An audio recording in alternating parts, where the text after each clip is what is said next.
Hi! In front of me is TCL Tab 10 Gen 2, and today I would like to show you how you can add photos to text message.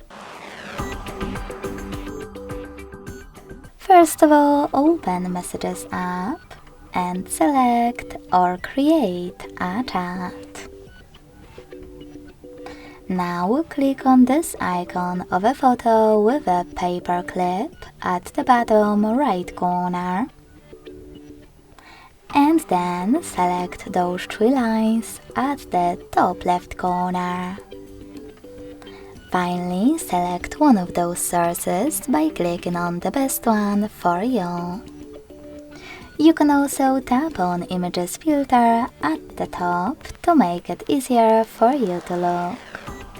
After locating a photo that you wish to add, hold it and tap on Select at the top right corner to attach it.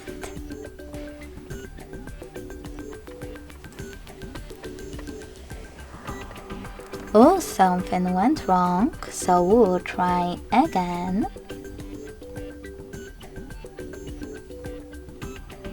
As you can see, after that, my picture was successfully added. Thanks so much for watching. If you enjoyed this video, don't forget to leave a like, comment, and subscribe. Bye!